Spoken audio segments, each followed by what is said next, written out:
Dois jogos nesse final de semana, nesse sábado, pelos campeonatos de São Paulo e do Rio de Janeiro, deverão chamar a atenção. Primeiro, Palmeiras recebendo o Corinthians. Tudo tranquilo com o Palmeiras, não venceu todos os jogos, é verdade, mas é um trabalho que vem do ano passado, com o técnico escolar, time campeão nacional, a coisa vai tranquila no Palmeiras. E o Campeonato Paulista até aqui não ofereceu nenhum tipo de contratempo, de motivo para, digamos assim, dor de cabeça para os palmeirenses. Já o Corinthians, com 4 jogos, 1 vitória, 1 empate e 2 derrotas, agora uma delas em casa, na noite da quarta-feira, para o Red Bull por 2-0, evidentemente precisa pensar não só em questão de classificação, ainda tem muita coisa pela frente, mas no início de trabalho do Fábio Carille. O time ainda precisa de ajustes, são muitas contratações, são mudanças, a volta de um treinador, isso tudo custa caro, isso tudo leva tempo, não é de uma hora para outra que ele vai remontar uma equipe que seja realmente competitiva no Corinthians. Mas a expectativa criada com relação ao Fábio Carille, ela parece ter sido um pouco exagerada, como se ele fosse capaz de transformar uma equipe de uma hora para outra. Não é assim. E aí é necessário que as pessoas entendam o contexto.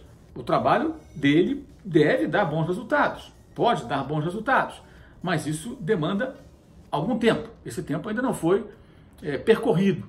É uma mudança muito mais, digamos assim, profunda. Ah, mas você, Mauro, cobra, por exemplo, do Abel Braga no Flamengo?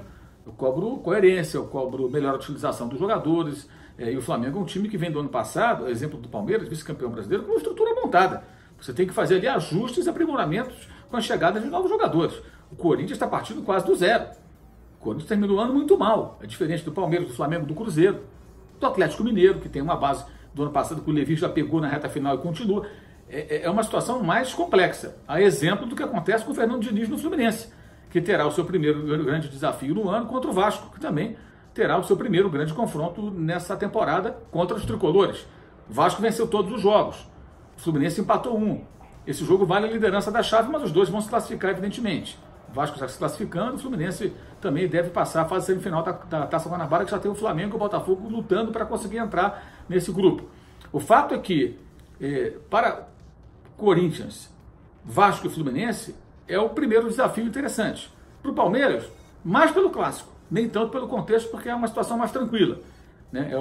O clube campeão nacional vive um momento mais calmo, ou seja, perder um clássico em casa para o rival pode trazer aí um certo incômodo, mas ninguém vai falar em demissão do técnico e mandar todo mundo embora, nada disso. Também não vai acontecer isso no Corinthians se porventura o time perder para o Palmeiras jogando no Allianz Parque, mas a expectativa criada em relação ao trabalho de Fábio Carille, ela em alguns momentos parece ter sido um pouco exagerada, como se ele pudesse resolver tudo no estalar de dedos. Não é assim que funciona.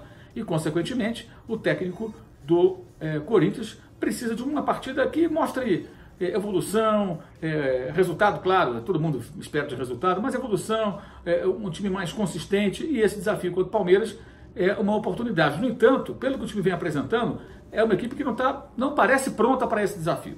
E aí é que mora o perigo. Então teremos o fim de semana com jogos que podem ter repercussão, especialmente o Clássico Paulista, principalmente pelo momento corintiano, 4 jogos, 1 vitória, 2 derrotas e 1 empate, uma campanha muito fraca, enquanto no Clássico Carioca, que será disputado em Brasília, o Fluminense e o Vasco duelam ali numa situação muito próxima. No caso do Fluminense, a reconstrução do time é mais profunda, a expectativa sempre é grande com relação ao trabalho do Fernando Diniz, que é um técnico diferente da média dos treinadores aqui do Brasil, mas esses clássicos podem fazer com que as coisas fiquem mais interessantes, como foi na semana passada, com os confrontos em Minas, Cruzeiro e Atlético, em que pese aí a desgraça que aconteceu em Brumadinho, um jogo que nem deveria acontecer, deve ser disputado naquele momento, mas enfim, acabou sendo feito o clássico Cruzeiro e Atlético, o Botafogo e Flamengo no Engenhão, do Newton Santos, e também o jogo do Pacaembu, que foi o que causou a maior sensação até agora, a vitória do Santos de São Paulo sobre o São Paulo.